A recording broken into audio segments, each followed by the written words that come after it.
So I grew up in Phillipsburg, Missouri. That is off of I-44 in between Springfield and Lebanon. It's close to Lebanon.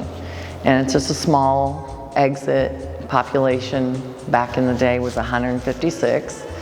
And it's where my dad grew up. And I was one of 7 kids. So I was 6 of 7 for years, until my dad passed away. Just found out I have an older sister that he had met a lady in the Navy, and now there's 8 of us. So crazy story. So, you just never know how things will happen. I had 2 brothers, and there were 5 girls. Basically, at the end, when we were growing up, it was me and my sisters. There was 3, they called us the 3 little girls. And we lived out in the country, and I spent a lot of time checking the cows on my motorcycle that my dad had. And my dad was a big hunter, and so he hunted all the time out in New Mexico and out in Colorado. And then because he was a hunter, when I was young, and I was like, once the boys were grown up, I became the boy of the family, and I started hunting with him. And so he taught me how to turkey call. And during that process, he was a turkey caller. There were these turkey calling contests, and I started going. And when I was very young, I entered into the Missouri State Champion for like 18 and under, and I won. And then I went back again, and I won again.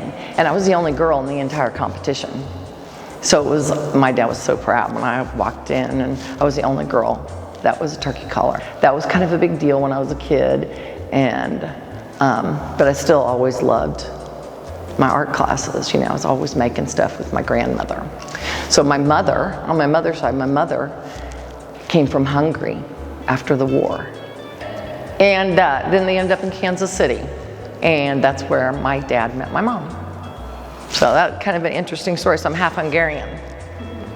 Yeah. And then on my dad's side, there's Native American, which I have a strong, strong pull to my art, Native American art.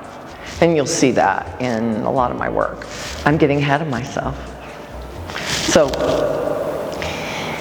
first, I grew up, and I was a wild child, of course, as my hippie nature is, and I didn't really know what I wanted to do, and I went to school, and that didn't really pan out. I took a couple art classes, but I failed out of everything else, And then my sister was like, maybe you should try this surgical technology stuff, and so I did, and I excelled, and I graduated at the top of my class, and then I got married. First I got married, and then, anyway, my husband broke his back. And when he broke his back, that caused me to have to become the breadwinner for the entire family. And in the meantime, I'm making necklaces, and I'm selling them at work, and I'm making little bits of art, and going to nursing school.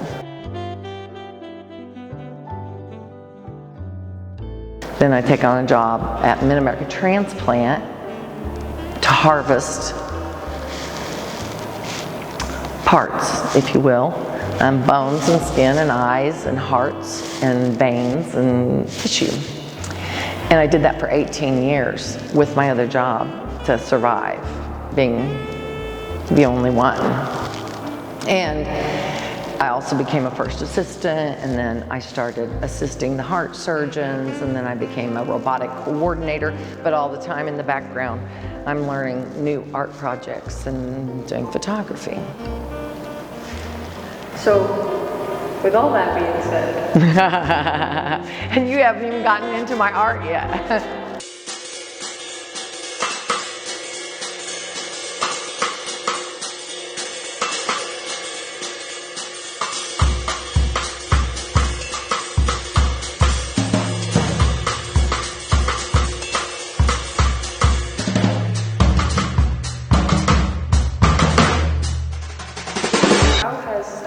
Everything that you've lived through kind of reflected on your art? Well, like in one of the pieces behind me, through the fire, it's a breast cancer piece. And a lot of times I don't know, I don't know what I'm going to carve initially. And I let the stone kind of speak to me. And as I'm carving, I'll start seeing something, but then it all starts coming into play. And I'll see more things as I'm carving it. And then it comes to me. And I took out, or I helped take out how many breast cancers throughout my life.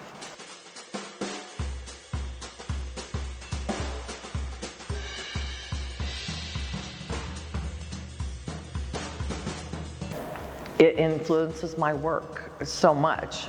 I've also done a full heart sculpture so for years I held the heart while they worked on it. I would hold it and they would sew on the grafts, and then we'd turn it and I'd sew on the grafts. Also, I'd have to pump it sometimes whenever things were bad, and then I recovered them for 18 years. So I know how a heart feels in my hand, a human heart. So I sculpted one, and a lot of the time when I'm sculpting, I would just close my eyes and feel down and feel around. Does it feel like it did whenever I was doing surgery? Really, I thought, wow, this is it. I can really, I could never paint. This eye that I'd spoke about that has been lazy since I was little, I never really see much out of. And so getting depth perception in a painting that some of these people get is just beyond me.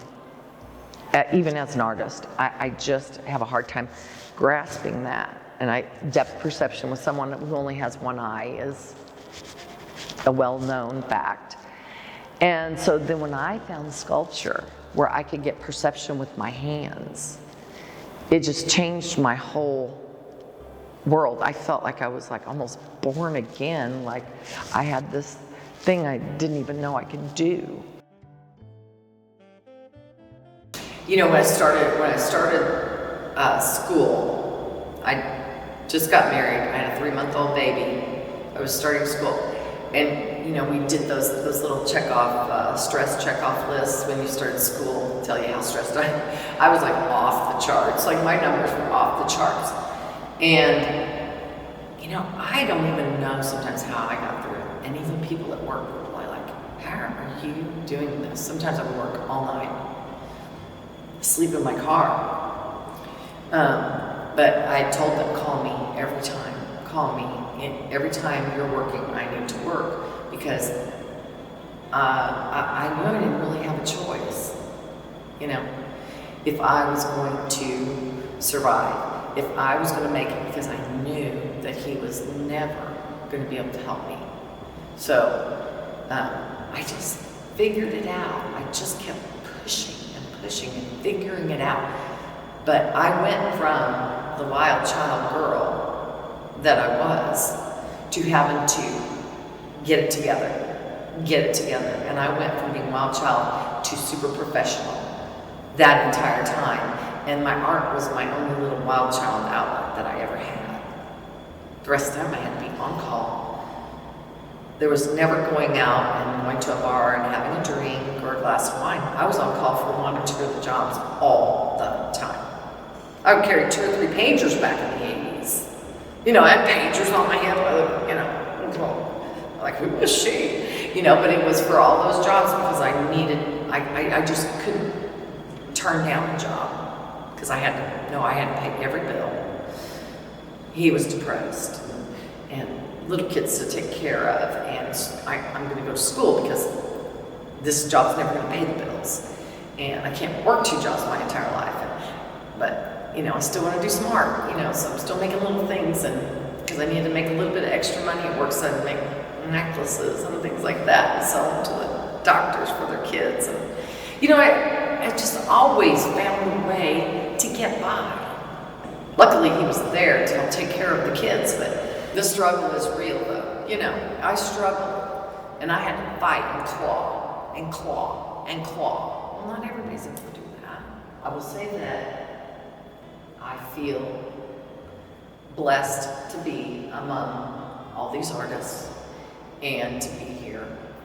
And I'm hoping to continue on and show more and more and more of what I can do.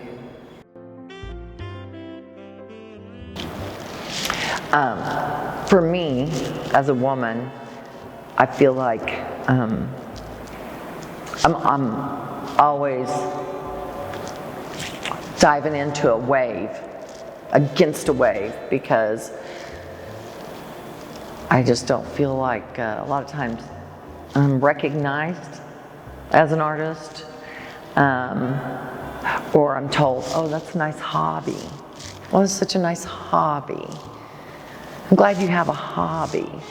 And it's so much more than a hobby, because I'm telling a story, I'm making a statement, I'm making my mark in this world is what I'm doing. Because what I'm doing is going to be around for thousands of years. These stones, they're not going anywhere, and they're telling a story, and these aren't my only stones. And I'm not just here doing hobby stuff. I'm here to tell a story. I'm here to make a mark. I'm here to put my footprint down, because not only was I a great nurse, but I'm an amazing artist. You're welcome. So I want to show you my new piece.